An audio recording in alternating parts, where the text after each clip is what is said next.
السلام علیکم سامعین، 6 ربیع الثانی اور 22 اکتوبر ہے۔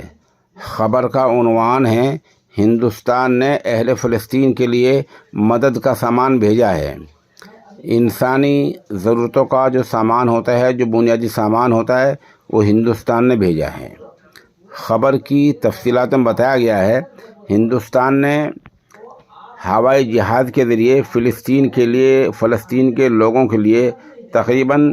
6.5 ٹن دوائیاں اور 32 ٹن قدرتی آفات اور پریشانی سے بچنے کا سامان بھیجا ہے۔ اس میں جو دوائیاں ہیں وہ حیات بخش اور زندگی کو بچانے کے لیے دوائیاں ہیں، اور کچھ سامان جیسے تمبو ہیں،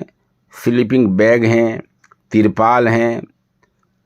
اور اس طرح جو دوائیاں ہیں، جو زندگی کو بچانے والی دوائیاں ہیں، ایسی دوائیاں ہندوستان نے بھیجی ہے۔ اور بھارت سے جو یہ ہوائی جہاز ہے وہ چل پڑا ہے، اور یہ مصر کے جو ہوائی اڈہ ہے وہاں پہنچے گا،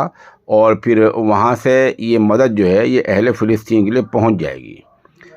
واضح ہو کہ غزہ اور مصر کے بیچ موجود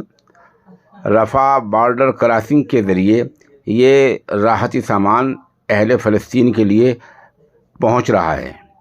اور 2 دن سے یہ سرحد کھلی ہوئی ہے۔ اور جیسے کہ پہلے بتایا گیا تھا کہ اسرائیل اور بائیڈن اور مصر کے درمیان مصر اور اسرائیل کے درمیان یہ معاہدہ ہوا ہے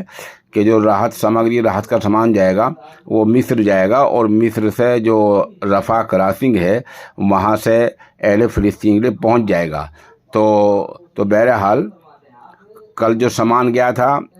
20 ٹرک سامان وہ وہاں پہنچ چکا ہے، اور آج جو سامان ہے وہ ہندوستانی طرف سے جیسے جو بتایا حیات بخش دوائیں ہیں، ترپال ہیں، تمبو ہیں، اور جو قدرتی طور سے جیسے جنگ کی پریشانیاں ہیں ان کے لیے بچاؤ کا سامان